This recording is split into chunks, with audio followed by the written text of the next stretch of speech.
Welcome to Dream Life Design. This is the course overview.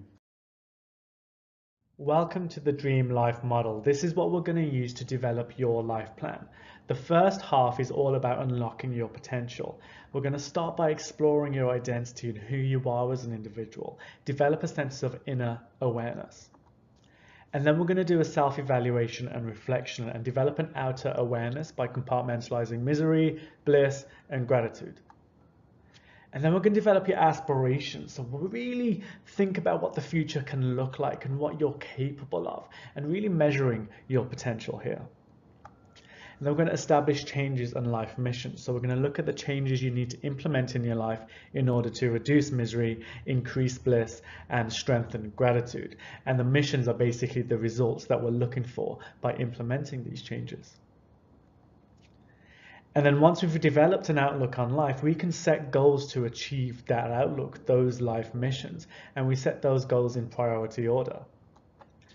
And then we're going to set objectives to achieve those goals. So breaking down those objectives into research, mindset, and action objectives. So making sure that you accomplish your goals successfully.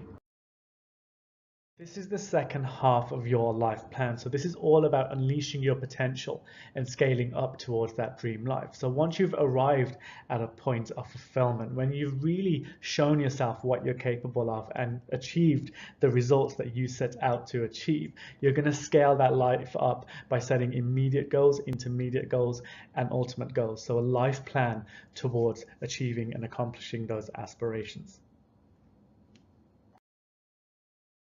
Welcome to Lesson 2, Self-Evaluation and Reflection.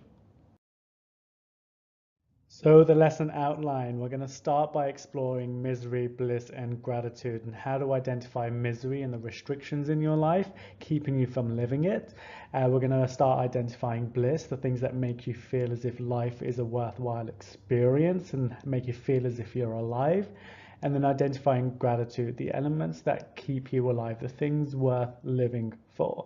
And then we're going to have a homework exercise where I'll teach you how to use the personal development model and develop lists of misery, bliss, and gratitude. And then I'm going to go into a topic called the art of decision making, teaching you how to make more mindful decisions. The last lesson helped us develop an inner awareness by exploring our own individual identities. This lesson is all about misery, bliss, and gratitude, effective evaluation and reflection to help you develop an outer awareness. We're going to look at understanding your current life's design and where your energy is most spent, dealing with misery, bliss, or gratitude. And then we're going to further explore your identity by looking how you navigate your life and what you maintain as a priority. We're going to measure fulfillment and how happy you are currently with your life. And we're going to develop an awareness that helps us build the foundation for your life plan. So what are we going to do to reduce misery, increase bliss, and strengthen gratitude? So misery, what stops you from living your life? Our aim here is to reduce these things. So first we need to identify what it is we need to reduce in our lives in order to start engaging bliss and start engaging the things that make us feel alive. So misery helps us identify the things that stop you from living your life. Our aim is to reduce misery so then we can move on towards elevating bliss and working on things that make us feel alive. And then we have gratitude. So what keeps you alive? The aim here is to strengthen gratitude. What are the things that keep us going? What are the things we turn to when life gets too difficult? It's important to identify these areas of your life so that we can reduce the misery you're dealing with in life, increase more of the bliss to give you more of a reason to exist. And we also want to strengthen gratitude so that we can turn to things and really appreciate the things that help us have this joyful and blissful experience in life. So the aim of the game, once again, is to identify misery to reduce it, identify bliss so we can elevate and increase it, and to identify gratitude so that we can strengthen it. We're looking at developing more balance in our lives by raising our awareness on to these emotional centers in our lives. So first, how do we identify misery? It's a crucial component to your self-evaluation and reflection because first of all, misery is an identity suppressant. So start thinking about all those things which keep you from expressing yourself, keep you from being yourself completely, and keep you from doing the things that you really want to do in life. Chances are, those are the things that are causing you misery. Naturally, it halts development. So start exploring the things in your life that are restricting you from moving forward.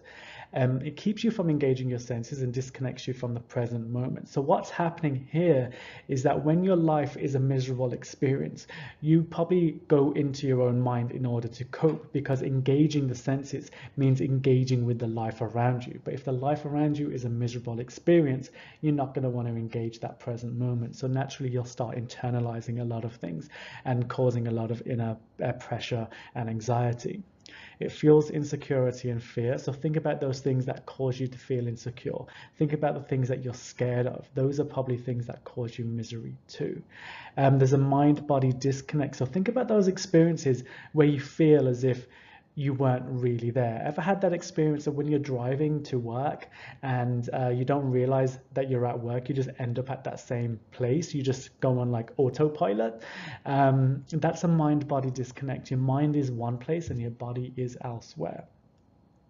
As you can imagine, misery contributes to a lot of mental health issues and low energy. If you're dealing with mental health issues and you have low energy, progressing your life forward and moving in the direction that you want to do are going to significantly decrease. That's why we identify misery very early on. And from the last lesson, I asked you to explore awareness. Awareness really helps you identify the things that cause you misery in your life. So hopefully the exercise last lesson will really help you develop this list of misery. So identifying bliss, this is on the lighter side of life. So bliss is an identity enhancer. Think about the things that really enable you to be yourself, where you feel as if you are your most authentic self. Those are the things that you identify as bliss. The things that encourage your development, the things that engage your senses and connect you to the present moment. When you're experiencing something that you are so passionately invested in are the things that bring you bliss. It fuels motivation and confidence because you want more of this experience of life. You want more of a blissful experience in life. That's why it fuels that motivation and confidence within you. That's what you want to identify. What motivates you? What brings you confidence? Those are things that bring you bliss. There's a mind-body connection. What you're experiencing is directly connected to what you want to experience. So naturally, there's a connection between mind and body. So think about those moments in your life where you feel as if you experienced yourself in abundance. It contributes to mental health development and high energy because this is what's leading your curiosity forward. This is what's leading your development forward. And the results that you attain are based on the blissful experiences that you have. So it's kind of like you put the work in your life where it matters most. Start putting in the work towards the direction of bliss. How do we develop this? How do we understand it? Well, the last lesson I asked you to start developing curiosity, start delving in and explore your curiosities in order to develop a confidence. That's identifying bliss. That's how you understand what brings you blissful experiences. Maybe something piqued your interest and it wasn't the experience you were looking for. That's okay. You keep on engaging that curiosity until you develop that sense of bliss and understand what makes your life worth living, what makes life worth the experience that you're having. Gratitude is an identity stabilizer. So start identifying those things which you turn to in order to pull you out of misery and bring you down from bliss. So what grounds you? What brings you to a state of self-control? Those are the things that you want to identify as the things you are grateful for. Who do you turn to? What do you turn to in order to stabilize your identity and recharge? Gratitude maintains development. So what things keep you going during the tough times, during the challenges, during the suffering? What keeps you going? And when you've had an immense sense of bliss, what makes you return home? What makes you return to a state of rest and control? That's what we want to look for in terms of identifying gratitude. It helps you evaluate time. So what things make you mindful of time? Who are you sparing your time for? What are you sparing your time for? What are you using to manage and stabilize and balance your life? Speaking of balancing, it balances your engagement. So you are looking at spending equal amounts of time reflecting and developing from misery, and spending equal amounts of time developing into and constructing bliss, and spending equal amounts of time engaging in gratitude as well, ensuring that you are taking care of yourself and of your responsibilities. It fuels passion and self-control. Gratitude is a great way to really strengthen that determination to build the best life possible, because it makes you return to a state of control and clarity. It encourages you to build a life of abundance. And by abundance, I mean an abundance of experience, so that you can really learn from the experience that you're having. If you have something worth living for, it really does fuel a passion and a sense of self-control, so you stay on that path of development. There's a mind and body restoration. It really restores those energy levels. So where misery really impacts low energy level and bliss really impacts high energy level, the mind body restoration that comes from gratitude really brings you back down to a sense of balance and control. It contributes to mental health maintenance to balance energy. So again, mental health management is all about balancing those energies, and gratitude is how you do that. Remember, coming up from the misery and coming down from the bliss, so that you're having a more sensible, more mindful experience of life. And this is where, from the last lesson, truth really does help us identify gratitude. What's important? What really is important to you in your life? What keeps you alive? Focus on the truth. It will really help you identify a lot of gratitude and the things that you're grateful for. So the homework exercise is using the Dream Life Plan worksheet. So you'll notice there's an Excel sheet which you can transfer to Google Sheets if you need to. And then once you open up the Excel sheet, you want to navigate to the Evaluations tab just at the bottom there in the red circle, and then start constructing a list of misery, bliss, and gratitude under the appropriate headings. What are the things that cause you misery? What are the things that cause you bliss? And what are the things that what are you grateful for? So start thinking about those elements of your life and start putting them together on the worksheet. And if you need any help, refer to the example worksheet that's included with the program, and return to the corresponding slides for any guidance that you may need to help develop these lists further. So the art of decision making then, how do we make our decisions in life? How do we move our lives forward by keeping in mind misery, bliss, and gratitude? Well, first of all, you want to start thinking about choosing life. Think about your physical safety. That's the first key component towards decision making. Then it's about choosing you and mental development. So first, take care of physiological needs, just as we identified in Maslow's hierarchy of needs in lesson 1. Then we're looking at mental development, so love and belonging, self-esteem needs, and movement. And then start thinking about destiny, so the physical and the emotional fulfillment that we're looking for in life. Now we're looking towards moving towards a higher sense of esteem and into that self-actualized state. So every decision you want to make, you want to kind of assess your life based on these 3 tiers of decision making. So a little bit more on choosing life. Whenever you're deciding between life or death, always choose life. Just always choose life. There's no alternative here. So make sure that whenever you're making your decisions moving forward, the very first thing you do is think about your physical well-being. Is this going to be good for me? Is this going to be good for my physical life? So consume consciously what you put in your body. Start paying attention. Be consciously involved in what you consume to help nourish and restore your body. And think about conscious physical activity. What things are you doing to keep your body fit and in a good position? Every decision you make should contribute to this in some manner. Is this going to help me physically evolve and develop, or is this going to restrict me physically? And then conscious physical interaction. So think about the people that you're connecting with, people who you are engaged with. What are you interacting with that's going to keep you from progressing physically? Is someone causing you physical harm? So think about that. Always choose life. Always choose what's good for your physical well-being. Perhaps it's something that you're doing. Are you causing self-harm? So this is all about developing a conscious awareness about how you treat your body and how you utilize your body and how you use your body.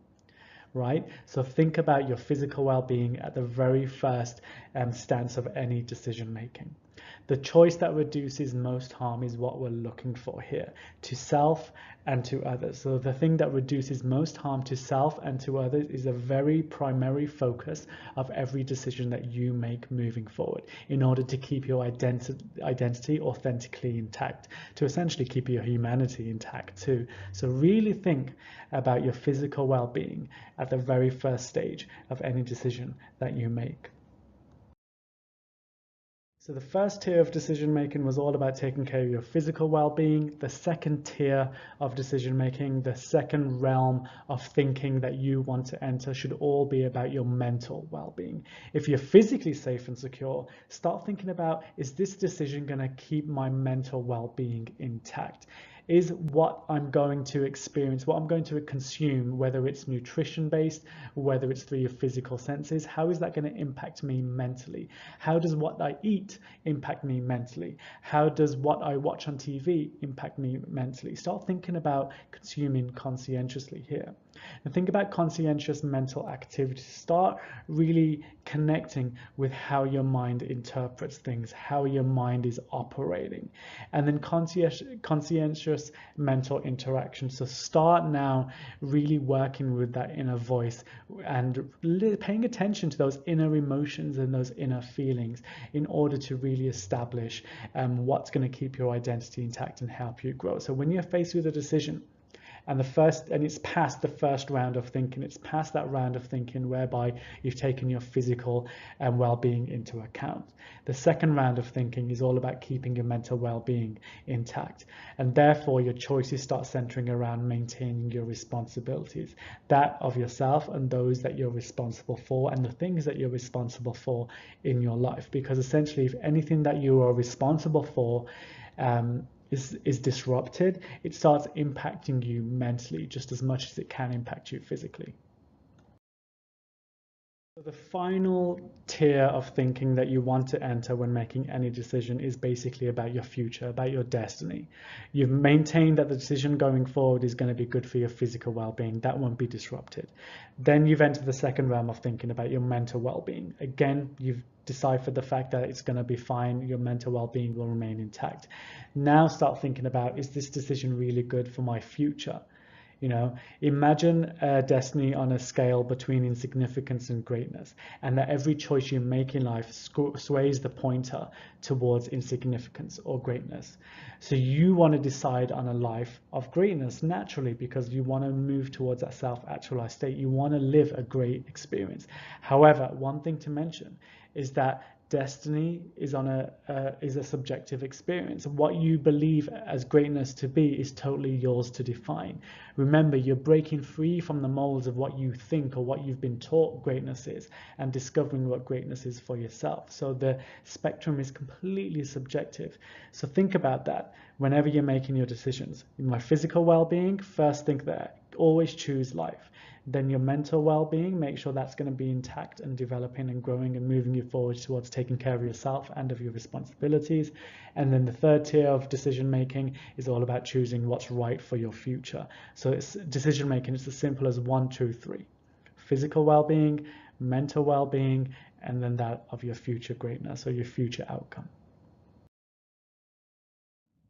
So let's summarize the lesson very quickly. So we identified what misery, bliss, and gratitude were, and how our role in life is to essentially reduce misery, increase bliss, and strengthen gratitude. So misery, the thing that suppresses the identity; bliss, the thing that increases and develops the identity; and gratitude, the very thing that keeps your identity intact. The homework exercise was all about developing misery, bliss, and gratitude. Please complete this homework before next lesson so that we can start getting underway on developing developing those aspirations. And then there's the art of decision making. So start making decisions more mindfully. Remember, start by choosing life. Take care of your physical well-being. Then once your physical well-being is intact, it's okay to choose you. Choose your life, choose your mental well-being, choose what's going to help you move forward in a healthier and happier direction, and make sure that choice centers around a destiny of greatness. So make sure that you are moving your life in a healthier and happier manner. Develop a mindful awareness over your experience of life. Next lesson, we're going to look at exploring aspirations and identifying those social, economic, and personal aspirations. And then there's also a homework exercise attached to that, again, using the worksheet to develop your life plan. And then we're going to start talking about navigating through your life and how essentially you are in control of your life's experience. Thank you for staying with me to the end, and I'll see you next lesson.